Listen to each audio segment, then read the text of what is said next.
We are here with a bonus BookHounds episode, and we are interviewing Mary Casanova, and I am so excited. I can't wait. Okay, and we're going to get started. Hi, Kate. Okay, let's get started here. Okay. Now, this part you guys all know is kind of the tricky part, where I have to figure out how we can actually see the person that we're interviewing. Currently, right now, you see the ceiling.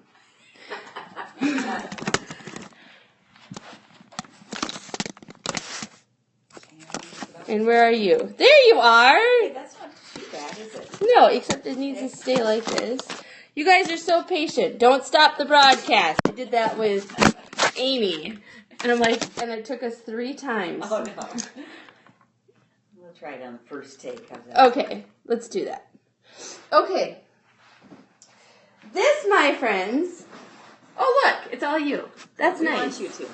There we go. This is Mary Casanova, and she is an author of 37 books, and she lives in northern Minnesota, and I'm super excited for you guys to meet her. She just came out with a new book, right? It was March 1st? Yep. It came out? Actually, you're right. March 1st. Wake Up Island. And we're very, very excited to read that book for you, and the University of Minnesota Press has given us rights to read that, and all we had to do was say that to make that happen. And that was like the easiest request. Yes, now we're legal. Other than David LaRochelle getting their permission like in, I don't know, I think he got it in 20 minutes. Uh-huh. We got this in about 35. So like, it was one of the easiest ones. Minnesota connection. It is, yeah. So why don't you tell us a little bit about yourself, where you're from, and who you are. All right. Well, let's see. The easy story is I grew up in St. Paul, Minnesota, in a family of 10 kids on Lake Johanna. Big, rambling old house, noisy, crazy, with 7 brothers, 2 sisters. Fortunately, my dad had a decent job, so he could afford to put food on the table with a stay-at-home mom. Nice. It was like growing up at a camp. And I had a lot of fun in that family. I mean, it was that my parents believed in get kids outside, and so we were outdoors a lot.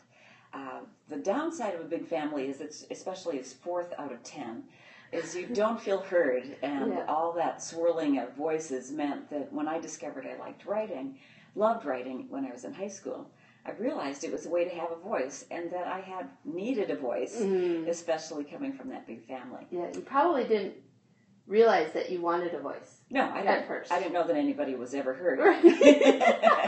Okay. My parents also took us way up north to a cabin, and grandparents' cabins. And we had one that we would have to cross the water to get to the cabin, and another that you could drive to. But they were both places that we could get away to and just soak in the North Woods and nature. Mm-hmm. And if anything slowed down the chaos and being in a big family, it was doing that, going to the cabins and really being outside. Mm-hmm. That instilled a love of the outdoors. And so when my husband and I married while we were in college, University of Minnesota and then UMD, we said, why don't we figure out how to live up north instead of always traveling there on weekends, if this is something we love. And so we moved there years ago, raised 2 kids. They've defected. They're in New York City and in Minneapolis. They've gone back to the city. They're back to the city and working in the arts, and we're still up north. Mm-hmm. So that's the short story. And so you come to the... I am not up north. She came down here for some interviews. You had a launch party? Is that what happened? Yes, I did. I had a big book signing at the Red Balloon bookstore over the weekend, and I've been visiting schools around the region. Okay. So now I'll go back home for a couple days and then fly to Missouri. So it's a busy travel season at the moment. Is that because you're promoting your book? No, not necessarily. I mean, it indirectly gets promoted because I talk about what I'm doing and writing. But it's a chance to talk to kids and inspire them to be better writers and readers. So I get out there and I try to fire those kids up. Yeah. What books have given you the most chance? Okay, I know. What books have given you the most opportunities to travel? I know you did research over the ocean and all that stuff, and we can get into that. But I'm thinking more on the other end of which books have people said, I really want to meet this author. And you've gotten to travel and meet people. Oh. Has there been a certain particular book? That's kind of hard. Okay. Because, It's kind of random. Let's try another question. Okay. Because I can think of books, but then I'm like focusing on state awards and being in Missouri and being here. And then there's travel with the American Girl, and there's travel with fiction that I've chosen. So. Okay, so let's reword that. It's too hard. So where have you gone because of your books? Other than your research, we'll get into that. Okay. I strongly started as a Minnesota writer, writing about Minnesota settings that I know. Mm-hmm. So I wrote Northwood stories, and I wrote a horse story set in southern Minnesota, closer to the terrain I grew up in. And then I got the wild idea to write a story in the south of France in the 1500s. And my husband said, "Just admit it, Mary, that you want to take a vacation." And he laughed. and I said, "Well, that'd be great, but I really have a story calling to me. I have no reason to think I can succeed at writing a story in another country in another time period. Mm-hmm. But I'm pretty persistent. I knew I wanted to try. Mm-hmm. And so much of writing is about listening to the story that seems like it wants to be told. Mm-hmm. And this was a story that was coming to me. I had written a story that dealt with wolves in a realistic way, because I live where we see wolves. And I saw a wolf once out my right in the window. A wolf or a coyote? It was a wolf. It was a wolf? It had escaped from, like, the refuge. An escaped wolf? Yes, it was great. And earlier I'd seen, the police walking around with, I don't know, the nets. Yeah. And I'm like, around my house. I'm like, what are they doing? And then later on I'm like, that's not a dog. No, they're a lot bigger. Okay, so you wrote about wolves. I wrote about wolves, and that led me to thinking about a time period when people really, truly were afraid of wolves, mm-hmm. and they believed in werewolves in the south of France, and they put people to death because they believed they were loups-garous, or werewolves. Oh, wow. And I came across that in my research, and it just didn't let me go. Like, what was that time period all about? Uh-huh. And so I went there to learn about things I knew nothing about, and mm-hmm. ended up writing a story set during the Reformation, set during a time of a lot of change and superstition. And then that opened up all kinds of doors. It was the link that led me to writing for American Girl. Oddly enough, I'd written a dark, gritty, historical fiction novel with a boy as the main character. That was the one from France. It's called Curse of a Winter Moon. And it led to a phone call one day, and this editor said, "You don't know me, I'm an editor for American Girl," over a dozen years ago. And she said, "We need somebody to write a book set in France. I loved your book, Curse of a Winter Moon. Would you write a book for us?" I was terrified, which I always am. But I said, "Yes, oui. I'll have to go back to France." And found myself doing research at the Palace of Versailles, and realized after that, I can write about anything if I care passionately about the subject, I'm curious enough, and willing to do the really gritty, hard research. Mm-hmm. So that opened up all kinds of doors to travel and to be in other countries. Led to Norway, World War II story, the Clipfish Cove, going there. The Jungles of Belize, to write another book for American Girl called Jess, a Girl of the Year, which came with another larger doll this time. Mm-hmm. Then after that, I said, "Can I write a story set in Minnesota?" When they asked me to write about bullying, and I wrote about Chrissa. And Chrissa is set in Minnesota? I haven't read Chrissa's stories yet. I think I've been traveling enough, and I just thought, I can write about bullying, but how about if I just write about it in a culture I truly know? Yeah. And I can stay home. So drew on more of my childhood memories of where I grew up. And then after that, McKenna, set on the Pacific Northwest. So, of course, did research there. And back to more recently, Grace, which required returning to Paris. And I went there for the first time as a tourist. I never had done a research trip in Paris that allowed me really to be a full-blown tourist. Mm-hmm, mm-hmm. And so my daughter Kate and I went, rented bikes, and of course we had to go to the Eiffel Tower, and we had to sample all kinds of French pastries and treats. Because doesn't Grace do all that? She's a baker. She loves to bake. It was still research. It was research, and all the sweets of the patisseries there, the bakeries, I had to try lots of things. I mean, you have to have the sense of taste and the sense of smell, and so that was tough research. Oh, man, I can't even imagine. My mom's been to Paris twice, and I'm like, "Mom, you need to go. You need to bring me." Exactly. my daughter's saying, "Grandma, you need to bring me." It's not until I go. Perfect mother-daughter trip, I have to say. Okay. At any age. Okay, because she comes back with pictures, and they're all pictures of doors Like, yes. Yeah. The bigger the door, the more, probably the richer you were back in time. So doors are very significant. Huge doors probably mean somebody very wealthy. At least back in time. Right, that makes sense. And there's a lot of history back there. Right. Okay, so let's get into some of these questions. Oh, no, let's not get into questions. Let's read your book. Okay. Okay, and what would be the easiest way for me to do this? Would you like me... because I don't have it memorized. Yep, no problem. I can hold this a little closer. Can you do splicing in later of images while I'm reading Not it? really, Not but really? we'll make something work. Okay, well, let me talk about it first a little bit. Okay, this is my newest picture book, Wake Up Island. And a story always comes from somewhere. And this... You know what? I'm going to turn this around. Probably read over your shoulder. Hold on, everybody. You're so patient. That's okay. Come on. There. No, we were right. Hey, everyone. Okay, go ahead. Okay, start again. Wake Up Island? Yeah, there we go. All right. A story comes from somewhere. This one comes from years ago. I was with a bunch of writers on an island that I go to every summer for a writer's retreat.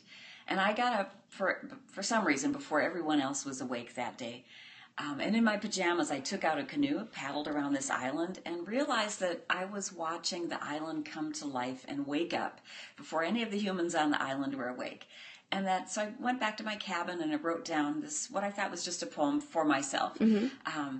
Anyway, years later, I found a way to make it a picture book, and then University of Minnesota Press picked it up, and they asked a really wonderful woodcut artist, Nick Robleski, to do the artwork. Everything in here is intricately carved woodcuts and prints. Oh, wow. Labor intensive. I recommend go to nickrobleski.com and look at a link that he has about making woodcuts. Okay. You will just have so much respect for this process. Is he from Minnesota too? He's from Wisconsin. Close enough. But he had to come up and see me and see where I live, and so we took a little boat out very early one morning before the sun was up, so he could get photographs as the sun was coming up that morning. Cool. And so I feel like he truly has a sense of the North Woods. Yeah. All right. So I will show a few pictures as I go. While you sleep, the day is dawning. Sunlit fingers touch the shores. Water tickles islands' edges. Wake up, night is done.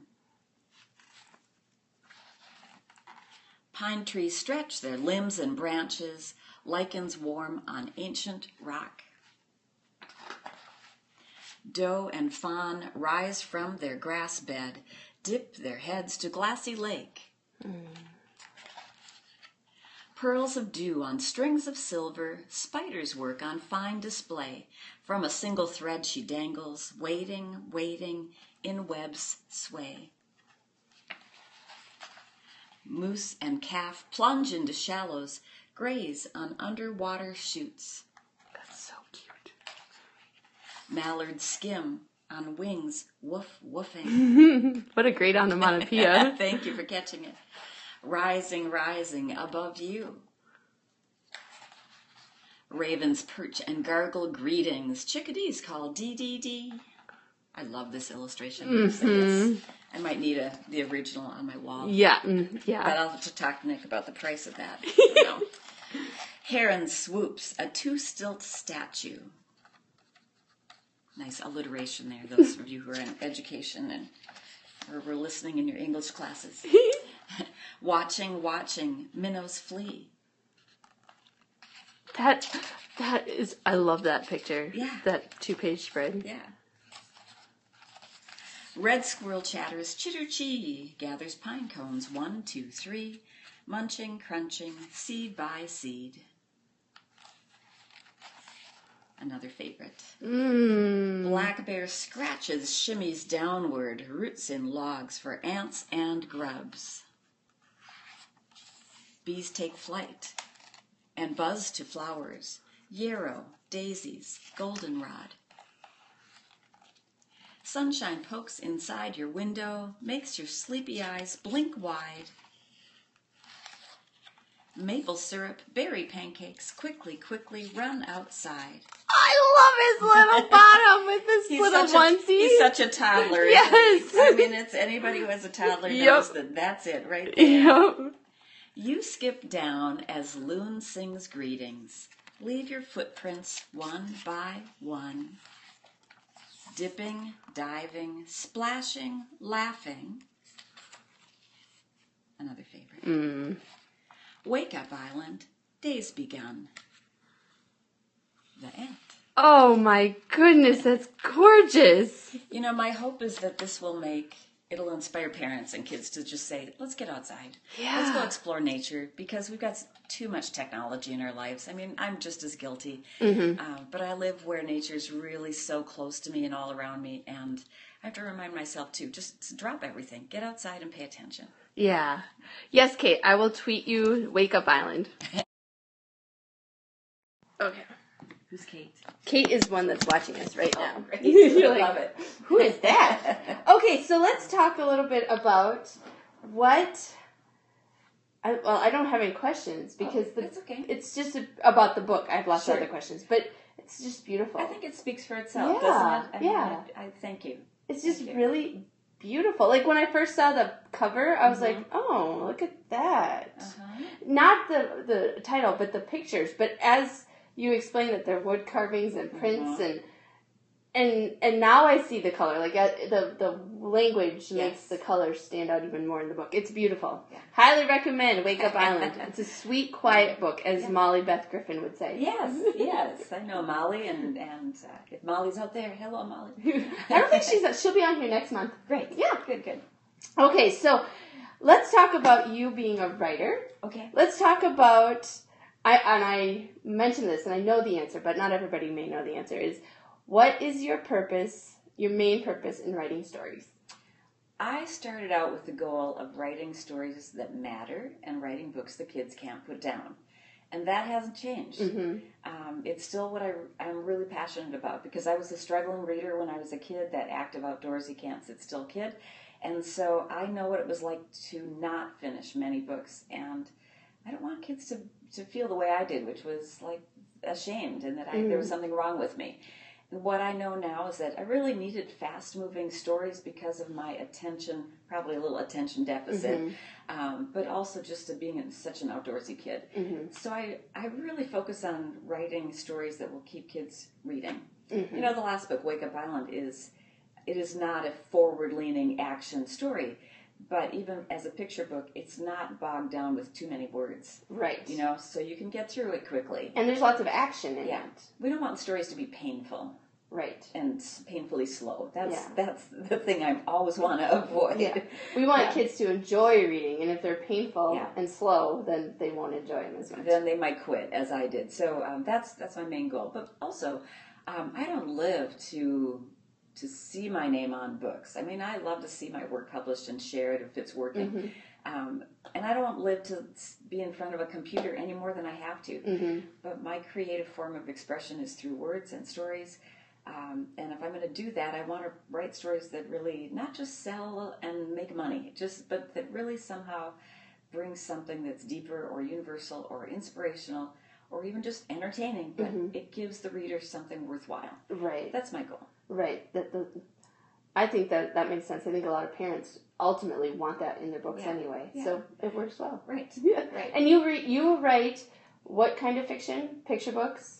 Picture books, chapter books, series for American Girl, middle grade novels, adventure novels, historical fiction that's YA to adult. I have a lot of adult readers on my young adult books. That makes sense. Like, is Clipfish Code a YA type? It would be considered actually middle grade, and even on that I have a lot of adult readers. Okay. Yeah. Well, I like middle grade. Yeah. It's easy. It's easy read. and, you know, if you're doing historical fiction, everything still has to be plausible and solidly researched. And isn't it C.S. Lewis who said something about a book written only for kids? If an adult can't enjoy a book written for kids, then it's not a good book, or something like that. I agree with that. I absolutely do. Yeah, I do too. Yeah.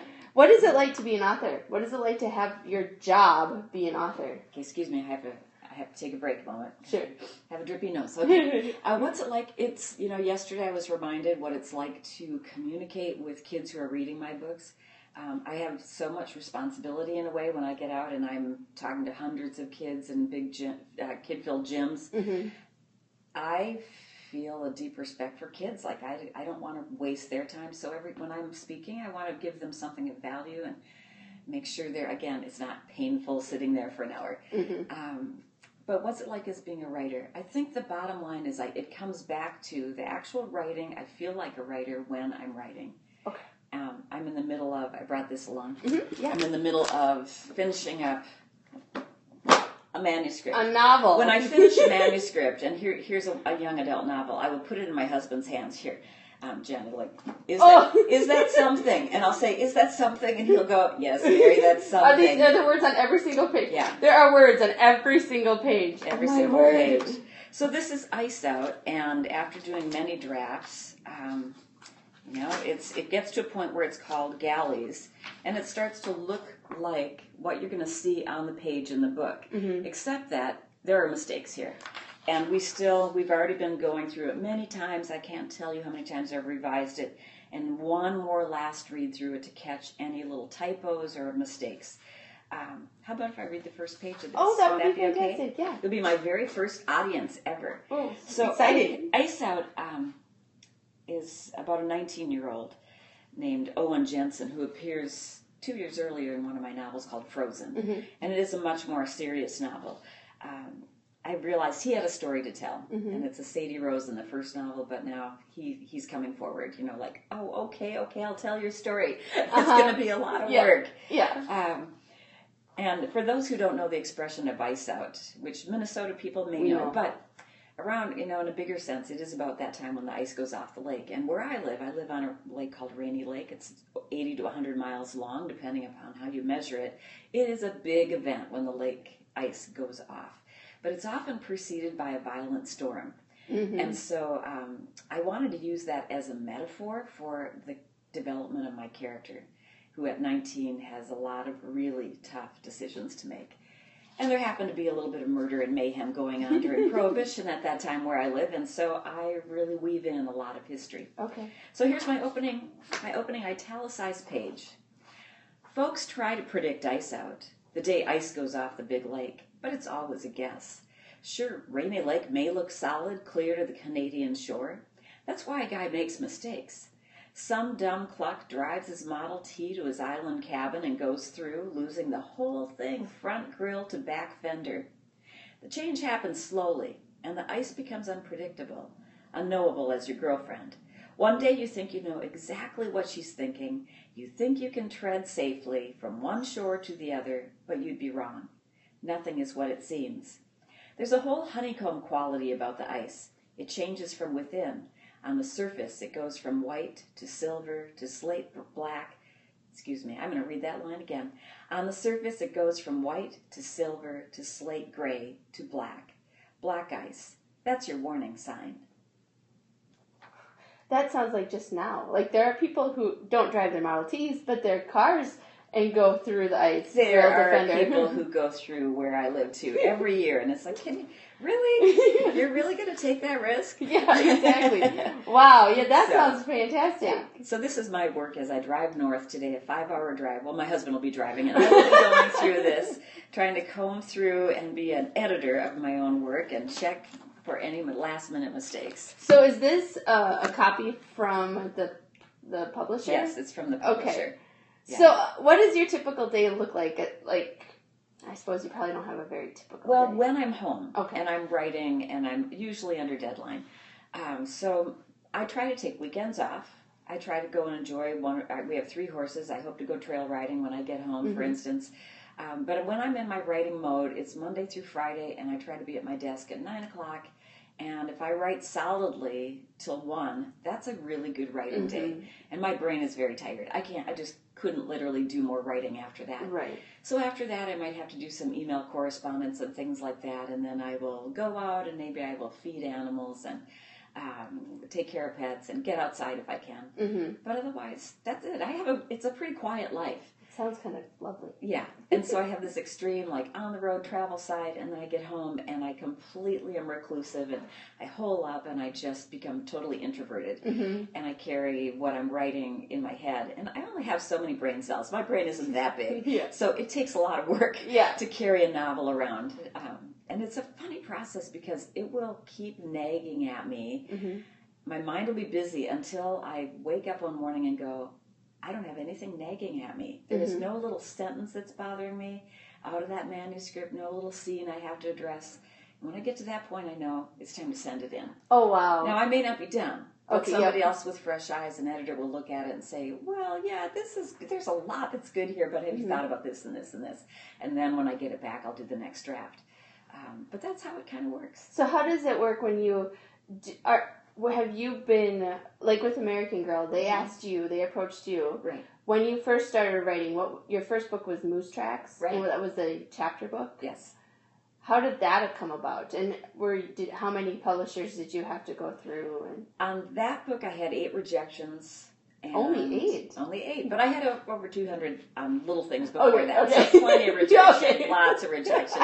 You have to have a pretty tough skin if you seriously want to get published, you know. And I would do this game, like, as long as I have things out there in the great sea of hope, as my writers group likes to call it, then I won't go into despair. Okay. But if I send my things out and it comes back and I have only rejection, it's so hard to get the energy to send out again. So I always kept a lot of things going. So there was always a little hope, even if I was dealing with a rejection. Right. But I just kind of did it the hard way, and I just kept revising and trying to make it better and stronger. And I think the biggest thing was realizing I have to hold the attention. I have to grab a really busy editor who wants to say no to this pile of manuscripts. So how can I make mine stand out? Okay. And the opening line of that first book of Moose Tracks, which I also aimed toward reluctant boy readers, because I thought if I can reach that audience, very much like the kind of reader I am, I might be able to reach anybody. Yeah. So the opening line is, "Other boys took their shotguns out alone. Why couldn't he?" And it immediately drops the reader into wondering what's happening, what's going to happen next.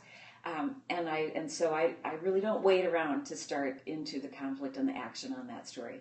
And I think that had a lot to do with a publisher picking it up. So once you get published, I've heard you don't necessarily are guaranteed that another publisher will pick you up. No guarantee. Even at this point in my career, when I think everything I write should be published, I have found that that's not always so. And I still get rejections. Now, not nearly as much as I would in the past. And my work will get read because of my history. But, you know, it's not slam dunk. An editor will say, no, sorry, it's not for me. Not working for me.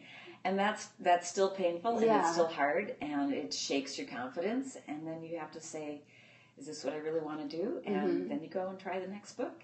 Okay. Or keep revising the one that you had, you know. Molly Beth Griffin once, I think she said, your publisher that you have a contract with currently has the right to the first no. Is that how it goes? Something Generally, like it's often in the contract that they get the first look at the next work. If it's a picture book, for instance, and you've been doing all picture books, then they would have the right to see your next picture book. Got it, okay. But I'm with a number of publishers because I'm writing in so many genres. Right. Within the, young readers category.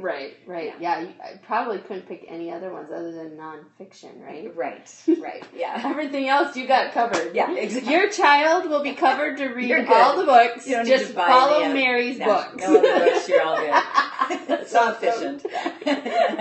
Okay, so my last question, I think, is what has been one of the most exciting and or challenging and or unique things that you have experienced in your life due to being an author or just being a mom? Oh, wow. I'm going to go to the mom question right now, which, because I grew up in the Twin Cities but have lived up north, raised our kids in a very rural, not a real artsy community. They had exposure to more nature, than the arts. But they grew up with a mom who was also trying to be pretty much a stay-at-home mom and develop a writing career. They saw that it was a lot of work. And if you're going to follow your dream, it is a lot of work. So that now that they're in the arts, that's really fun to see that our son's a technical director on Broadway, loves what he does, works so hard to do what he's doing. but I think he knew it would take a lot of work to make his dream come true. And I just really encouraged both of them to listen to what gives you energy, what makes you tick, what you love, because nobody can tell you what your best path is. Yeah. You know, and for our daughter too, she is a sculptor and teaches at the college level, but she loves to make funky, creative things, and she's doing what she loves. And that's just so fulfilling. It's so satisfying for me to see them having satisfied lives. Yeah. You know? Yep. Yeah. And is your daughter, does she have a child? Not yet. Okay. Now, this is why I have 10 chickens, 3 horses, cats, and dogs. I don't know if we'll have grandkids in. Maybe it'll happen, maybe it won't, but I grew up in a big family, maybe so not. I have to have a sense of family around me. And the chickens following you around takes care of that. Yeah. That's awesome. Who takes care of your horses when you're gone? Fortunately, we have a friend down the road, and she has all the animals we have, so she knows how to come in and take care of everybody. Oh, that's sweet. Because you can't exactly just leave horses to fend for themselves. No. So it costs us a little bit every time we go on the road, but it's our hobby. Right. And what does your husband do that he can come with you as much as possible? He has a small business. He owns a State Farm insurance agency. Oh, sweet. And after being at it for a long, long time, he has staff, so he can come and go more. And it really is nice because we can be together. Yeah. We like each other, so it's a good thing. It's a good thing. Yeah. So you guys went to college together? Yeah. And where did you go? Here? University of Minnesota. Oh, yeah. And then you went up to UMD for a little smaller school, and we just kept going north. Oh, that's awesome. Just keep on going. Yeah, kept going. That's awesome. Okay, well, let me think. Do I have anything else I want to ask? What are your kids going to say? Well, why didn't you ask her this, Gianna? I know, exactly. Yeah. Okay, how many American Girl dolls? This is what they'll ask. Because they've got their American Girl dolls. Right. How you've written 4 or 5 American Girls? 5 dolls. Dolls. 4 are Girl of the Year. Okay. And the way it's been working is they kind of ask me every 3 years. So right now I'm on pins and needles. Will they ask me this summer, like June or so, to do the 2018 Girl of the Year? And I don't know. I just, there's no guarantee again on that. I just sort of have to clear my deck in case. Okay. And then if they do, I usually, in the last case, it was 1 book a year to start with. Then it was 2 books in 1 year. And this last round was 3 books in 1 year. And believe me, I couldn't have done it if I didn't have a wealth of books behind me. Because I can have a total meltdown and think, oh, well, what if I blow it? Now I know. Don't panic. It's not going to help you. You might feel fearful, but just show up, get started, and hope that the magic shows up too. Right. Do the work. I've heard that before. Like sometimes you just got, even if the momentum's not behind you yet, just get started, and it will probably come. And it's always risky because there is no guarantee until it goes in the hands of your editor if they are going to say, yeah, it's working or it's not. Oh my goodness, seriously. So believe me, there's a lot of growth that happens along the way. And I just learned to try to trust the process, trust this, wherever all this inspiration comes from, to just trust that I know what to do and the story's going to happen. Yeah. Did you, so like the whole story is the American Girl stories. Those, McKenna, just to grab one, you came up with her being a gymnast. That was your idea? No, here's how it works. And this is a good question because people do usually want to know. So with McKenna, we're thinking marry a gymnast who's really good at gymnastics but is struggling with reading. And I said, I struggled with reading. This would be great for me. And I thought brilliantly, they said, and what if she had somebody who helps her, a tutor who happens to be in a wheelchair for some reason? Okay. And I thought that was a brilliant idea because I could see all kinds of connections. Here you have somebody who's very able-bodied, who can inspire somebody in a wheelchair to do something else, and somebody who's really academically bright can help somebody who's struggling. And I really love that unlikely friendship that I could develop. So the editor and you kind of collaborated on that? So usually what I do is I come up with an outline, and I also immediately go to do research on location, so I have material kind of brewing in my head. But beyond those elements, I basically get to choose I make the story. Okay. And with Grace, it was a girl who loves to bake, who goes to, we're thinking Paris with a family member or something, and comes back with an idea of starting a French baking business. That's quite a bit, but that's not enough to fill 3 books and a movie. You've had movies made out of your books. 3 movies, and so Grace, what happens there is I am getting the books written as fast as I can, because from the moment I start, I'm hearing that the screenwriters that they hire are eager to go. And I don't want them to write a story that's completely different. I want them to base it on my books, but I have to get them all done on time. Yeah. So there is no small amount of pressure. No. And then then picture yourself sitting in front of a big screen, watching a movie, and you realize, oh, Uncle Bernard, Aunt Sophie, I created those characters. They're there. They're actors, and they're acting, and they're saying things that comes from the story. And it's so magical that, honestly, I can't even put to words how amazing that is. So then, do they have, like, red carpets, like, premieres, or not really so much? No, they don't. They started this last year to have red carpet premieres around the country associated with stores. And they did have huge turnouts, 1,000 kids at theaters nearby. But I'm up in International Falls, and what I decided is, okay, Mary needs a party when these films come out. Okay. So we do a big fundraiser at our local arts center, and we'll get 350, 400 people, and kids that come out, and they watch the movie, and I get to share it locally. And I feel like, bring something to my local community by sharing the process. Yeah. And then we sign books, and everything we make at that event goes to our local hunger shelf, food shelf. Yeah. And so it's a really good feel-good event, and I get the party I need. Yes. You don't need to travel to New York. No, that's where your son is. He'll do that for you. He'll do that. That's awesome. Well, is there anything else you'd like us to know about I think the only thing I would say is that for anybody who listens who's a writer or wants to write, we didn't talk about the 5 senses, but I would say pay attention to the world around you. Really soak in all the material that comes through your life every single day. Or as my mom would say, those small miracles in life. Pay attention. And that's all the stuff that will show up with you when you sit down to write. And then write stories that only you can write, because I really believe everybody has stories. And it takes a tremendous amount of courage to sit down and begin. It doesn't mean that you have to show it to anybody. It just means just begin. Begin. Yeah. Yeah. See where it takes you. That's a great piece of advice. Well, thank you so much. Thanks, Gianna. This was awesome. We'll do the high five at the end. Woohoo! We did it. We did it. Okay, bye, everybody. Goodbye.